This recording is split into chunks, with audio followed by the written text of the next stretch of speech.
Yo, what's up? It is Lev. And I'm Lex. From Lex and Lev. And thank you so much for being here and watching this video. Sweetheart, what are we here to talk about? So today we're super excited because we are following up on our last video, which was the 5 signs that God may be preparing you for love. And after all of the feedback and comments and questions, you were like, you know what? Maybe we should share a little bit more about our own preparation journey and what were some of the most impactful lessons that we learned while we were being prepared for one another. Yeah, because God was preparing her for me. You know what I'm saying? Player. You feel me? Player. All right, let me stop. Let me stop before I get in trouble. She's like, oh, you player, huh? Right. No, I wasn't. No. But God was preparing you for me, and He was preparing me for you. And that was actually one of my prayers in my preparation season. So I want to jump straight into it. Sweetheart, what was the most impactful aspect of your preparation season? Yes. God was prepping you for me. Yeah, so I'm going to tell you very quickly. I just want to recap that last video so that everybody's on the same page. Let's do it. So for those of you that didn't catch that video, make sure you go back and watch it because it was really good.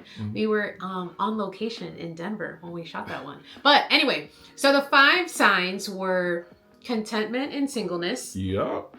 Gaining personal awareness. Self-awareness. Yep. Healing from past trauma. Healing. Desire. Right, having a desire to remarry and growing closer to God. So those are the 5 signs. And so I went through all 5, but the one that was the most impactful was the first one, which was being content in your singleness. That was an area that I didn't realize I wasn't the strongest in. Really? Yeah, I was not. Well, because growing up, especially being in Miami, and coming from a big family, I always had people around me. Always had a large group of friends, close-knit group of friends. And literally, I just was never alone. And it wasn't unusual. Yeah. Especially growing up in a Hispanic family, you didn't go anywhere by yourself. You didn't do anything alone.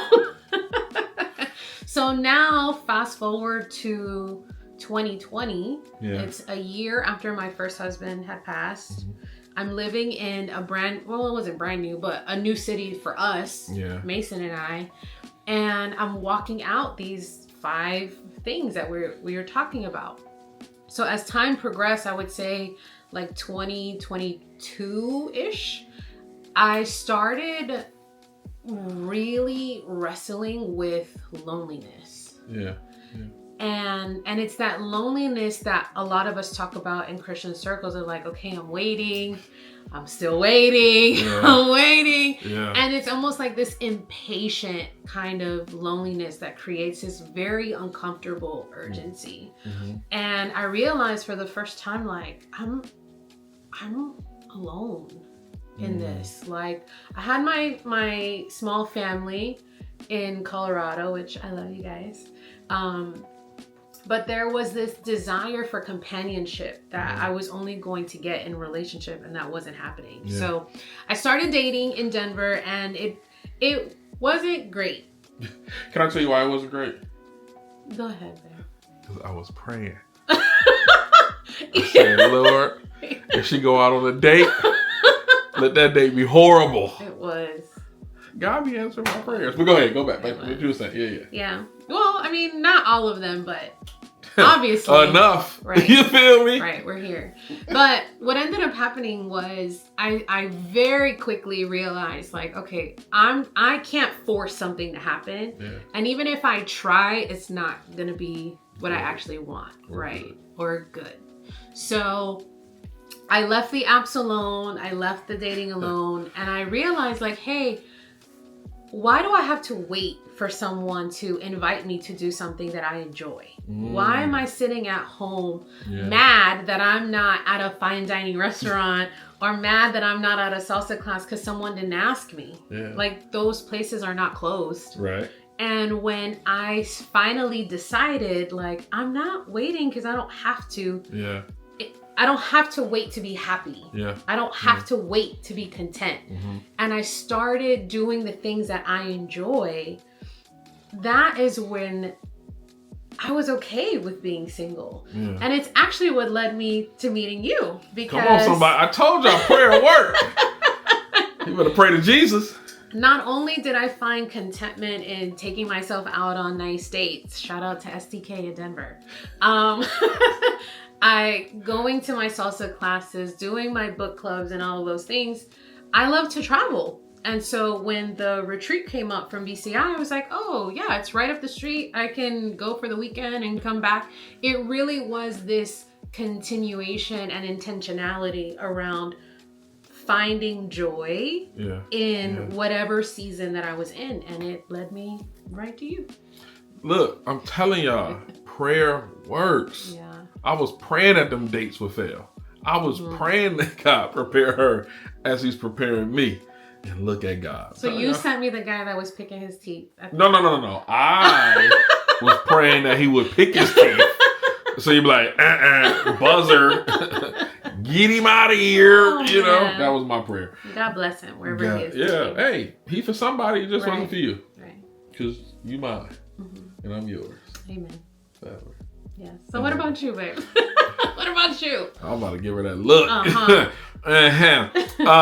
For me, I would say the most impactful aspect of my process being a divorcee was, number one, overall was healing, right? Healing from trauma, healing from being divorced. But how my healing happened was unique to me. And it was a new experience for me because I come from a family that we're very proud people.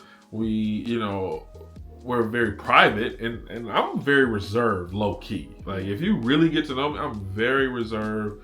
I can be by myself and enjoy the company. So for me to open up and be vulnerable that I wasn't okay when I was telling everybody that I was. Like, I remember I had a job. I'm not gonna say the particular job, but I had a job, and it still bothers me how going through a divorce while working that new job made me not the best employee. Because I wasn't being vulnerable enough and I remember even the owner was like, you don't have nobody to talk to? I'm like, yeah, I got some people, but he's like, you might want to get a therapist. You know what I'm saying? So I had to learn how to be vulnerable. So BCI, Black Christian Influencers, a lot of the people that was a part of that and still is a part of it are like some of my best friends. And one particular friend called me every single day since our first conversation, and I just thank God for him and his wife, because he had went through a divorce very similar to mine. Something like, it was almost like he was like, are we married? The same person? Did you marry this? Like, what's her name? Like, we had to check because it was so similar. And he was just like, bro, like, this is what you need to do. You need to heal. Like, I heard about healing, I heard about therapy, I heard about that, but it was like foreign to me. But what was foreign to me for real was just being vulnerable and opening up. Like, I had to learn how to open up. And this particular friend, truth be told, like, we had never met in person until you and I got married. Right. He officiated our wedding. He officiated our wedding, and that was the first time we met in person. But we called each other all day, every day. And the conversations, even to this day, is, how you doing? Now, the conversation has changed. How are you and Alexis doing? But how are you doing? Let's be real. Tell me the truth. So I had a lot of different people at different stages of my healing that I had to be vulnerable with. So God brought a community to really walk alongside me in that process, because if I would have kept it to myself, I would not have been able to be prepared enough for you at all. Like, you would have saw me as a hurt, wounded duck, bitter, you know what I'm saying, angry, mad at the world, or whatever it could have been. But God really, in that preparation season, taught me how to be vulnerable with myself, taught me how to heal.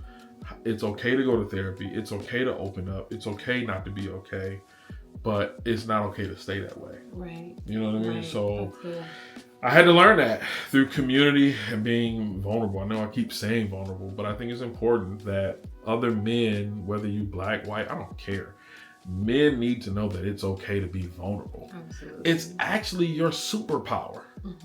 Like, it has made our marriage, our relationship, like, when I found out that I can be vulnerable with you, that's when I knew she was the one. Within the first 2 months, I knew, because I was practicing being vulnerable, and she was okay with that. And I was like, this is the woman I want to marry. So that was the most impactful aspect of my preparation phase. Wow. Yeah. Thank you for sharing that. I think a lot of men need to hear that from other men. You know, we talk about it For sure. in our lady groups about vulnerability and the importance of vulnerability. Yeah. And ladies, that message that he shared is for us too, because some of us come from proud families or we have our superhero capes too. And vulnerability is really what unlocks healing. Yeah. So Come on. I'm really glad that you shared that. And I think I'm always like, I feel more comfortable being vulnerable than I do trying to be prideful and like, I'm okay. Yeah. Like, no, I'm about to get these tears. Like I'm about to have these tears. Like even today, like being in church, like I gave a hug to Apostle and I was like almost in tears. Right. Because for another video for another day, but it was just like, wow, I needed a hug from another man. Yeah. You see what I'm saying? Like, and I'm a hugger. Family, I'm a hugger. So yeah, that's it. Yeah. That's it. So real quick though, if you are here and you like, man, like this resonated with you, I want to hear from you in the comments below. For real. Like I think as a family, because we cousins, I want to hear from you in the comments. Like what resonated with you? Where are you that you can recognize in your process if you are in process to find love or find love again? Not to be nosy, but we want to pray for them. Right. Like we really want to pray for you guys because we know what it's like. And if you are in a relationship, you're married, remarried, we want to hear from you too, because like we talked about, being open, being vulnerable can unlock and heal some things in other people too. And we've been seeing like connections happening in the comments. Yeah. So you never know how sharing your testimony, your story in the comments may help the next person that comes by and sees your comment. So we want to invite you to share as well. And I don't know about if it's going to be lastly, but if you're new here and you're not a cousin, but you want to be, it's really easy. Yeah, it's easy. Just subscribe. We would love to join you to be part of the family. Lev and I have a lot of great things planned. This community has been growing so fast. We're so blessed. Man, thank you so much. So grateful for all of the real love and the encouragement. We see you. We read each and every single comment.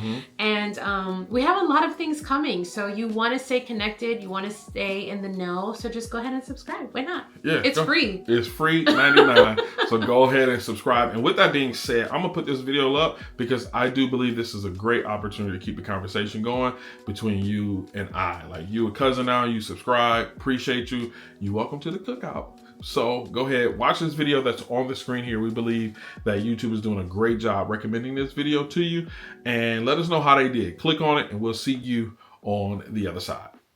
Bye. Bye.